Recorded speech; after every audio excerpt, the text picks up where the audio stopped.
नमस्कार, सुप्रभात, good morning. मैं हूं आपके साथ अविनाश कर। आप देख रहे हैं IBC 24। इस बुलेटिन में आपको हर वो खबर से अपडेट कराएंगे जिन पर आज दिन भर बनेंगी सुर्खियां। शुरुआत करेंगे हेडलाइंस के साथ।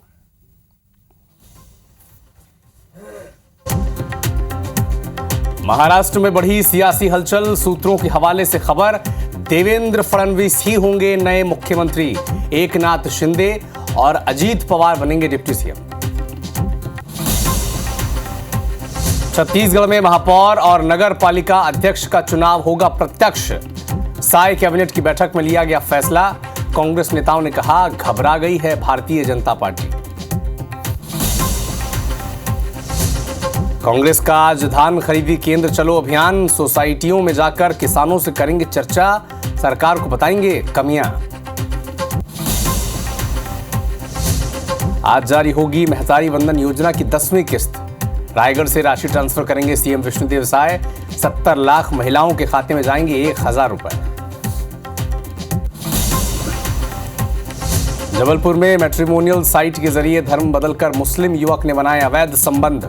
भोपाल साइबर पुलिस ने किया मैट्रिमोनियल साइट पर ठगी के गिरोह का भंडाफोड़। कॉल सेंटर का मैनेजर बिलासपुर से गिरफ्तार। बस्तर में मलेरिया से 3 नवजात बच्चों की मौत। दंतेवाड़ा के 2 और बीजापुर के 1 बच्चे की गई जान। स्वास्थ्य व्यवस्था पर उठ रहे हैं सवाल। श्रीनगर में सुरक्षा बलों और आतंकियों के बीच मुठभेड़। 2 आतंकियों के छिपे होने की आशंका। सर्च ऑपरेशन जारी। तमिलनाडु में फंगल तूफान से 12 लोगों की मौत। मुख्यमंत्री स्टालिन ने प्रधानमंत्री मोदी को लिखा खत। तत्काल 2000 करोड़ का फंड रिलीज करने की मांग।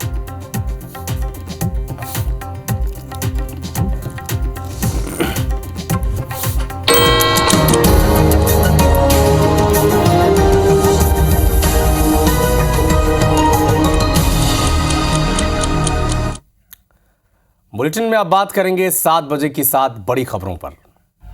प्रधानमंत्री नरेंद्र मोदी और गृहमंत्री अमित शाह आज पंजाब के दौरे पर रहेंगे। बड़ा ही महत्वपूर्ण ये दौरा है। इसके अलावा संसद के शीतकालीन सत्र का 6ठा दिन है। हंगामे के आसार आज भी जताए जा रहे हैं। संसद के शीतकालीन सत्र को लेकर फिर से इंडिया की बैठक होगी और कई जो मुद्दे हैं जिस पर विभेद थे उसको सॉर्ट आउट करने की कोशिश की जाएगी। झारखंड में बांग्लादेशी घुसपैठ पर सुप्रीम कोर्ट में आज सुनवाई होनी है। सबकी नज़र इसी पर है।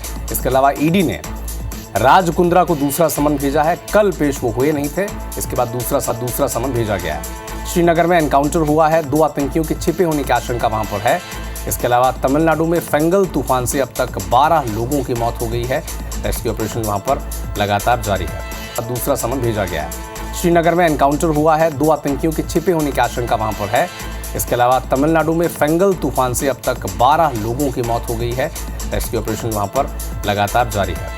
शुरुआत करेंगे इस बुलेटिन की एक बड़े अपडेट के साथ। भारतीय नौसेना की ताकत का प्रदर्शन किया जा रहा है। पुरी में नेवी का फुल ड्रेस रिहर्सल किया गया। टैंक, नौसेना के जहाज ने इसमें हिस्सा लिया। हेलीकॉप्टर और पैरा कमांडो ने भी इसमें वो शामिल हुए। दिन रात में ऑपरेशन का अभ्यास हुआ है। दिन और रात तो पुरी में, उड़ीसा की जो धार्मिक नगरी है पुरी, यहाँ पर भारतीय नौसेना ने अभ्यास किया है और हेलीकॉप्टर और पैरा कमांडो ने इसमें हिस्सा लिया। ये देखिए, इसकी तस्वीरें हैं, भारतीय नौसेना के पराक्रम की तस्वीरें। और दिन और रात दोनों समय में ये अभ्यास किया गया है।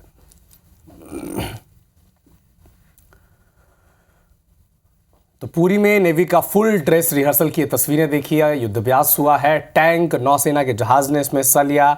हेलीकॉप्टर ने भी हिस्सा लिया। पैरा कमांडोज ने इसमें प्रैक्टिस किए हैं।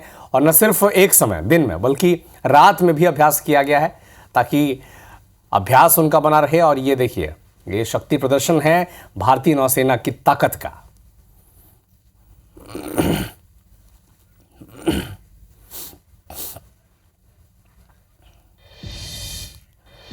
और अब बात करेंगे फंगल तूफान के। फंगल तूफान की वजह से 12 लोगों की मौत तमिलनाडु में हो गई है। भूस्खलन के चलते 7 लोगों की जान चली गई। तमिलनाडु के तिरुवन्नामलाई में 7 लोगों की जान चली गई है। रेस्क्यू टीम अब ऑपरेशन में वहां पर जुटी हुई है, राहत बचाव का काम कर रही है। जगह जगह घर टूट गए हैं, सड़कें नष्ट हो गई हैं, बह गई हैं और हर तरफ तूफान की त्रासदी आप देख सकते हैं। अलग अलग जगहों पर 12 लोगों की जान गई है। ये तिरुवन्नामलाई की तस्वीरें हैं तमिलनाडु की, जहां पर भूस्खलन से 7 लोगों की मौत हो गई है। एसडीआरएफ और एनडीआरएफ की टीम लगातार वहां पर मौजूद है और ये कोशिश कर रही है कैसे प्रभावितों को बचा लिया जाए और जो लोग फंसे हुए हैं उन्हें जल्द से जल्द खतरे से बाहर निकाला जाए। फेंगल तूफान जो करीब 90 किलोमीटर प्रति घंटे की रफ्तार से पुडुचेरी और तमिलनाडु के तट से टकराया था और पहले ही अलर्ट जारी कर दिया गया था आसपास के इलाकों में कि वो सुरक्षित रहें और बेहतर जगहों पर पहुंचे, लेकिन प्रकृति के आगे हर कोई नतमस्तक रहता है। ये तस्वीरें देखिए, तमाम प्रयासों के बाद भी प्राकृतिक आपदाओं के नुकसान को कम करने की हम कोशिश कर सकते हैं, इसे शून्य नहीं किया जा सकता। इसी की तस्वीरें हैं। भूस्खलन हुआ और 7 लोगों की जान चली गई। अभी भी वहां पर रेस्क्यू ऑपरेशन जारी है।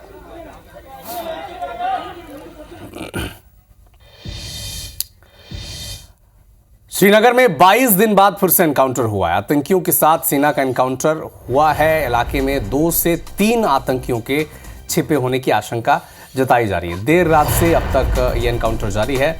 सुरक्षा बलों ने पूरे इलाके की घेराबंदी कर दी है। 22 दिन बाद एक बार फिर से आतंकियों और सेना के जवानों के बीच वहां पर मुठभेड़ हुई है। एनकाउंटर जारी है। सूचना मिल रही है कि इलाके में 2 से 3 आतंकियों के छिपे होने की ये इंफॉर्मेशन है, आशंका जताई जा रही है और लगातार वहां पर सर्च ऑपरेशन जारी है।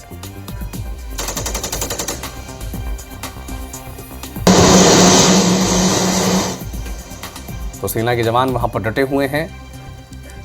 श्रीनगर में सर्चिंग भी जारी है। आतंकियों के साथ सेना का एनकाउंटर भी हुआ है और इस मुठभेड़ में सूचना ये मिल रही है कि इसी इलाके में 2 से 3 आतंकी ऐसे हैं जो छिपे हुए हैं, जिनकी तलाश अब भारतीय सेना कर रही है।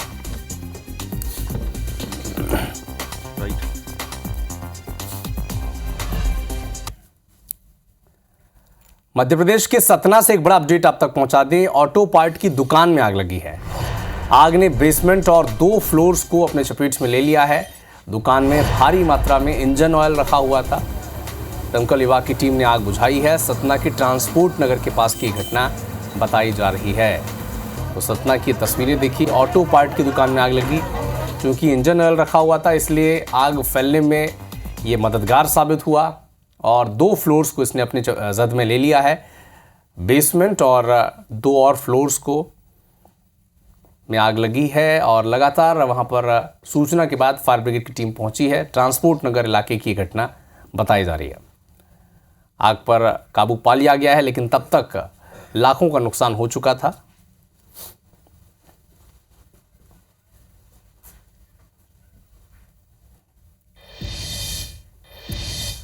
और अब बात करेंगे महाराष्ट्र की पॉलिटिक्स पर। महाराष्ट्र की सियासत पर सूत्रों के हवाले से एक बड़ी खबर मिल रही है। देवेंद्र फडणवीस ही महाराष्ट्र के अगले मुख्यमंत्री होंगे, जो हमें जानकारी मिल पा रही है। इसके अलावा 2 नाम तय हैं डिप्टी सीएम के लिए, एकनाथ शिंदे और अजीत पवार। मुंबई में कल भारतीय जनता पार्टी के विधायक दल की बैठक होगी और इस बैठक में विधायक दल का नेता चुना जाएगा। और आज दोनों जो पर्यवेक्षक हैं, निर्मला सीतारमण वित्त मंत्री और गुजरात के पूर्व मुख्यमंत्री विजय रूपाणी, ये पर्यवेक्षक के तौर पर आज मुंबई पहुंचेंगे और कल भारतीय जनता पार्टी की विधायक दल की बैठक होगी। 5 तारीख को आज़ाद मैदान में शपथ ग्रहण समारोह होगा, जिसमें जो सबसे बड़े दिग्गज हैं इस वक्त भारतीय जनता पार्टी के सबसे बड़े चेहरे प्रधानमंत्री नरेंद्र मोदी, गृह मंत्री अमित शाह, इनके अलावा तमाम स्टेट्स के जो मुख्यमंत्री हैं ये सब वहाँ पर पहुँचेंगे। लेकिन बड़ी बात यह है कि सूत्रों के हवाले से जो खबर मिल रही है कि देवेंद्र फडणवीस ही अगले मुख्यमंत्री होंगे महाराष्ट्र के। 2 डिप्टी सीएम बनाए जा सकते हैं, एकनाथ शिंदे और अजीत पवार। और आज 2 पर्यवेक्षक भारतीय जनता पार्टी की तरफ से मुंबई पहुंचेंगे। कौन कौन है वो पर्यवेक्षक? वित्त मंत्री निर्मला सीतारमण और गुजरात के पूर्व मुख्यमंत्री विजय रूपाणी। ये आज पहुंचेंगे, कल विधायक दल की बैठक होगी और तय होगा। फिर 5 तारीख को आज़ाद मैदान में शपथ ग्रहण समारोह होगा, जिसमें ऑफिशियल मुहर लगी नहीं है देवेंद्र फडणवीस के नाम पर, लेकिन तय माना जा रहा है कि देवेंद्र फडणवीस ही अब महाराष्ट्र के अगले मुख्यमंत्री होंगे।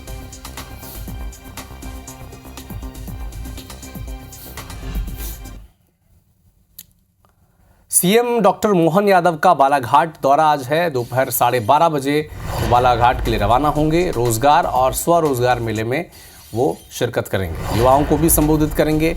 कई कंपनियों में चयनित युवाओं को ऑफर लेटर देंगे और स्वदेशी मेले में विभागीय प्रदर्शनी का अवलोकन भी करेंगे। इसके अलावा 1:45 पर वो सरदार पटेल यूनिवर्सिटी भी पहुंचेंगे। इसके बाद वो भोपाल 2:30 बजे वापस लौट आएंगे।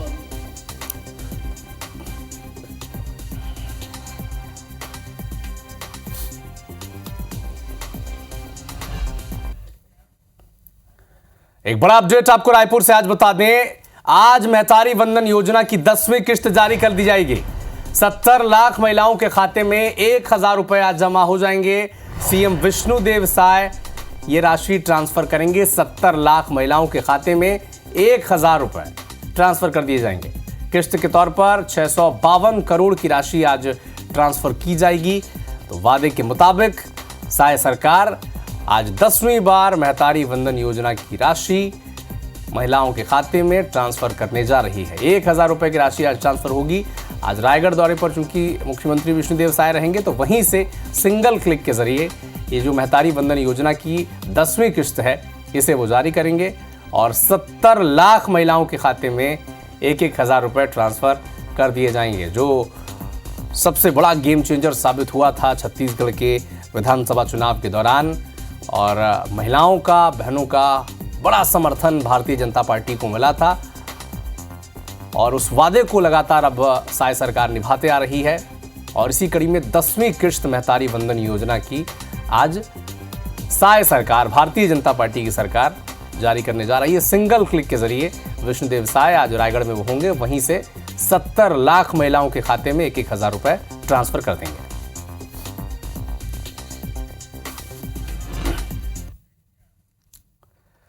भोपाल गैस त्रासदी को आज 40 साल पूरे हो गए। त्रासदी में मारे गए लोगों को आज राज्यपाल श्रद्धांजलि देंगे।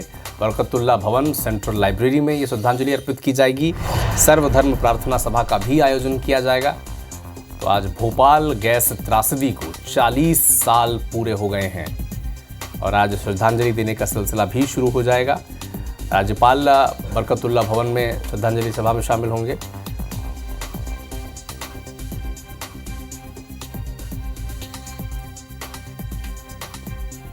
तो सर्वधर्म प्रार्थना सभा का भी आयोजन किया जाएगा और त्रासदी में मारे गए लोगों को श्रद्धांजलि दी जाएगी।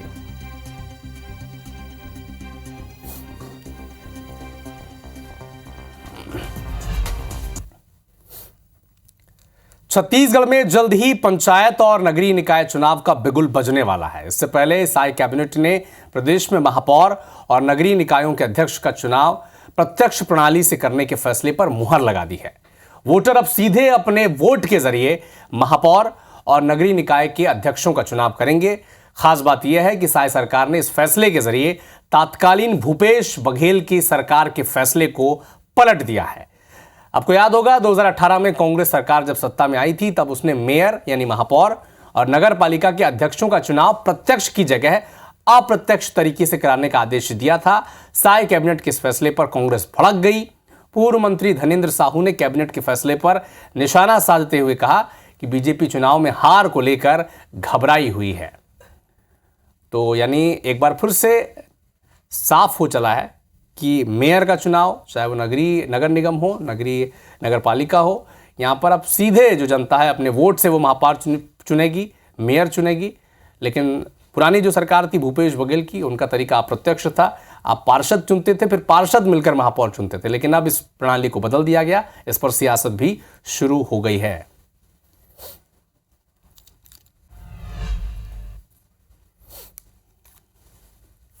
महापौर, नगर पालिका और नगर पंचायत के अध्यक्षों का चुनाव प्रत्यक्ष प्रणाली से करने का निर्णय सरकार ने लिया है। निर्णय लिया गया है, उसको देख करके स्पष्ट होता है कि भारतीय जनता पार्टी घबराई हुई है, डरे हुए हैं कि संभवतः इस चुनाव में नगरीय निकाय और पंचायतों में इनका पूरी तरह से सफाया हो जाएगा। इस भय के कारण इस तरह के नियम बनाए हैं। यदि महापौर का चुनाव और अध्यक्षों का चुनाव प्रत्यक्ष प्रणाली से होगा तो भारतीय जनता पार्टी को उसमें भरोसा नहीं है। भारतीय जनता पार्टी का चरित्र ही संविधान विरोधी रहा है। तो प्रणाली पर पॉलिटिक्स शुरू हो चुकी है। इसका हर अपडेट IBC 24 सबसे पहले आप तक पहुंचाएगा। लेकिन अब बात करेंगे एक फिल्म की और फिल्म के आसपास उठ रहे सियासी बुलबुलों के। प्रधानमंत्री नरेंद्र मोदी ने संसद के बाल योगी ऑडिटोरियम में गोधरा दंगों पर आधारित द साबरमती रिपोर्ट फिल्म देखी और इस दौरान उनके साथ गृह मंत्री अमित शाह, रक्षा मंत्री राजनाथ सिंह, केंद्रीय मंत्री नितिन गडकरी, जीतन राम मांझी, अश्विनी वैष्णव, किरण रिजिजू समेत कई मंत्री, NDA सांसद और फिल्म के निर्माता, निर्देशक, अभिनेता यहां पर मौजूद रहे। इस दौरान लीड रोल में अभिनेता विक्रांत मैसी और अभिनेत्री राशि खन्ना ने प्रधानमंत्री मोदी का आभार भी जताया। तो PM मोदी ने एक्सपोस्ट कर फिल्म की प्रशंसा भी की है।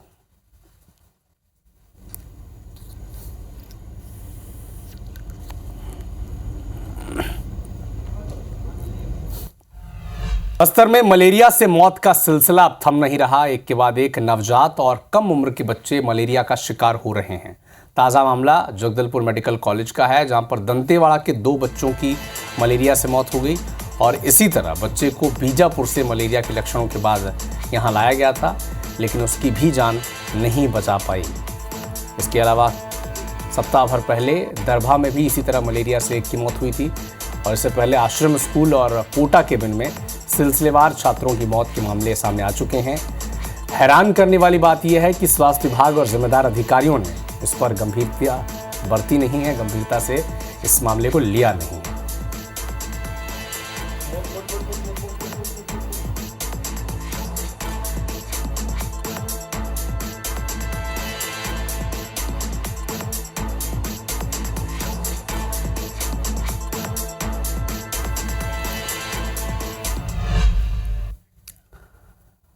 ठगी के कई किस्से आपने सुने होंगे, लेकिन मैट्रिमोनियल साइट्स के जरिए क्या लव जिहाद की घटनाओं को अंजाम देने वाले मामले आपने सुने हैं। ऐसा हुआ है जबलपुर में 27 साल की महिला की शिकायत के बाद इसका खुलासा हुआ। दरअसल महिला ने शादी के लिए अपना बायोडेटा मैट्रिमोनियल साइट में अपलोड किया था और इसी साइट पर मोहम्मद हुसैन ने अपना नाम राहुल बताया, शादी के लिए अपना बायोडेटा दिया राहुल नाम से, उसका नाम मोहम्मद है। मैट्रिमोनियल साइट के जरिए दोनों का परिचय हुआ। मोहम्मद हुसैन ने महिला के साथ कई बार अवैध संबंध बनाए। महिला ने जब शादी के लिए दबाव बनाया तब उसने इनकार कर दिया और उसने अपना नाम मोहम्मद हुसैन होना बताया। इसके बाद लॉर्डगंज थाने में शिकायत दर्ज कराई गई है। इसके आधार पर पुलिस ने आरोपी को गिरफ्तार कर लिया है। राहुल और मोहम्मद हुसैन नामक एक व्यक्ति के द्वारा लगभग 1 वर्ष पूर्व उसके साथ शादी.com वेबसाइट पर दोस्ती की गई और उसके बाद उसे मिलने के लिए बुलाया गया। लॉर्डगंज थाना अंतर्गत एक दर्पण लॉज में उसके साथ शारीरिक संबंध बनाकर शादी का झांसा देकर घटना को अंजाम दिया गया। प्रकरण दर्ज किया गया है और उक्त आरोपी को गिरफ्तार किया जा चुका है। भोपाल से एक बड़ा अपडेट आप तक पहुंचा दें। धोखाधड़ी करने वाले गिरोह का खुलासा हो गया है। शादी कराने के नाम पर धोखाधड़ी की वारदात को अंजाम देते थे। बिलासपुर के कॉल सेंटर के मैनेजर को गिरफ्तार कर लिया गया है। आरोपी ने फर्जी मैट्रिमोनियल वेबसाइट तैयार की थी और अब तक लगभग 500 लोगों के साथ ठगी की वारदात को अंजाम दिया जा चुका है। बिलासपुर, अलीगढ़, बनारस में इस कॉल सेंटर का संचालन होता था। Bhopal cyber crime branch police ने यह एक्शन लिया है।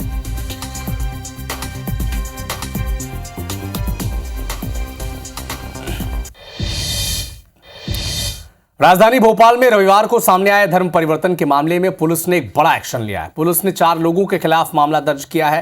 कियोस्क चलाने वाले शिव कुमार पर आरोप है कि वो पैसों के लालच देकर गरीब परिवारों का धर्म परिवर्तन करा रहा है। बजरंग दल के कार्यकर्ताओं ने उसे प्रार्थना सभा के दौरान ऐसा करते हुए पकड़ लिया, हंगामा भी किया। पुलिस ने मौके पर पहुंचकर शिव कुमार समेत 3 महिलाओं को हिरासत में लिया है।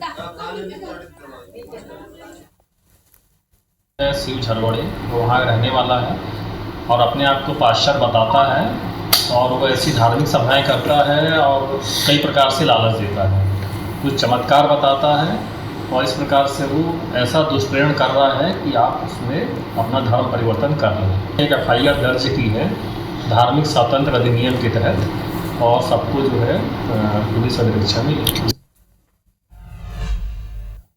शिवपुरी पुलिस ने किसानों के साथ हुई 13,40,000 की लूट के मामले में बड़ा खुलासा किया है। पुलिस के मुताबिक लूट का मास्टरमाइंड पड़ोसी ही है। उसने ही अपने 3 दोस्तों के साथ मिलकर इस किसान को लूटने का प्लान बनाया। फोन कर बाइक से आने की लोकेशन बताई थी।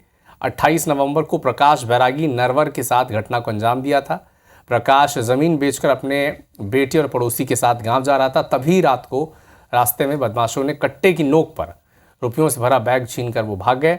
पीड़ित की शिकायत पर पुलिस ने 4 लुटेरों को गिरफ्तार किया है और लुटेरों से 13,40,000 रुपए और लूट में इस्तेमाल की गई बाइक समेत एक कट्टा भी बरामद किया है। एसपी ने इनामों पर, माफ कीजिएगा, बदमाशों पर 10,000 का इनाम भी घोषित किया था। 13,40,000 रुपये उनके पास में नकद थे। 2 आरोपी आए और वो पैसे छीन के उनसे ले गए। टीम्स ने इसमें लगभग 48 घंटे तक अथक परिश्रम किया, पूरी घटना का गुण निकाला। इसमें जो फरियादी का मित्र है प्रदीप परिहार, वो इस पूरी घटना का सूत्रधार था। 4 आरोपी थे, 4 गिरफ्तार हो गए। पूरा मशरूका बिल कर आरोपी। बिलासपुर में जीआरपी के जिन बर्खास्त 4 आरक्षकों के घर रविवार को एसीबी ने छापेमार कार्रवाई की थी, उन आरक्षकों के घर से 15 करोड़ से भी ज्यादा के लेन देन संबंधी दस्तावेज मिले हैं। आरोपी लक्ष्मण, आरक्षक मन्नू प्रजापति का सिरगिट्टी स्थित उनके मकान पर छापेमार कार्रवाई की गई, तो वहीं आरक्षक संतोष राठौर का मोपका के विवेकानंद नगर स्थित मकान में दबिश दी गई। बर्खास्त आरक्षकों के घर से महंगी कार, बाइकें, ये सब बरामद की गई। बर्खास्त आरक्षक अय्याशी की जिंदगी जीते थे, महंगे शौक इनके थे। बता दें आपको कि बीते 23 अक्टूबर को बिलासपुर जीआरपी ने जबलपुर निवासी 2 गांजा तस्कर योगेश सोंधिया और रोहित द्विवेदी को 20 किलो गांजे के साथ गिरफ्तार किया था, जिसके पूछताछ में पता चला था कि जीआरपी के 4 आरक्षक, नाम सुन लीजिए आप, मन्नू प्रजापति, लक्ष्मण गईन, संतोष राठौर और सौरभ नागवंशी, इनसे इनके तार जुड़े होने की खबर मिली। बताया जा रहा है कि जीआरपी के ये आरक्षक ही तस्करों को गांजा उपलब्ध कराते थे, जिससे आरोपी ग्राहकों के पास बेचते थे। करीब 15 करोड़ का गांजा जीआरपी आरक्षकों का ये रैकेट खपा चुका था और जिस रकम से आरोपियों ने करोड़ों रुपए की चल और अचल संपत्तियां बनाई थी।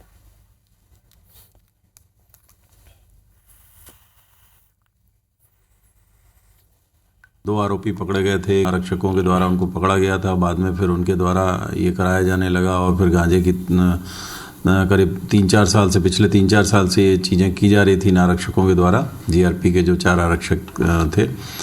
और उसमें फिर जांच बिलासपुर ज़िले को मिली तो उसमें कार्रवाइयाँ की गई हैं और उनकी अरेस्टिंग की गई है कि इनकम टैक्स और ये सब चीज़ों से भी जानकारी मंगाई गई है। और अब बात करेंगे कांग्रेस के पोल खोल अभियान की। धान खरीदी केंद्र का आज कांग्रेस के नेता दौरा करने जा रहे हैं। दीपक बैज जगदलपुर के धान खरीदी केंद्र में जाएंगे, तो भूपेश बघेल जाएंगे खरोरा के धान खरीदी केंद्र में। सरकार के दावों की सच्चाई जानेंगे और जो कमियां हैं धान खरीदी केंद्र में, इससे वो उजागर करने की कोशिश करेंगे, सरकार के सामने लाने की कोशिश करेंगे। तो कांग्रेस का पोल खोल अभियान आज से शुरू होने जा रहा है। दीपक बैज जाएंगे, जो पीसीसी चीफ हैं, ये जगदलपुर के धान खरीदी केंद्र में, और खरोरा के धान खरीदी केंद्र में जाएंगे पूर्व मुख्यमंत्री भूपेश बघेल। तो क्या कमियां हैं धान खरीदी केंद्र में, इसे उजागर करने की कोशिश कांग्रेस पार्टी आज करेगी। तो साथ की बड़ी बात में फिलहाल इतना ही, लेकिन देश और दुनिया के साथ एमपी और छत्तीसगढ़ के हर अपडेट के लिए आप जुड़े रहिए हमारे साथ। आगे देखिए छत्तीसगढ़ी भाषा का हमारा खास कार्यक्रम हमर बानी हमर गोठ, हमारे सहयोगी श्रवण तंबोली के साथ। मुझे दीजिए अनुमति। नमस्कार।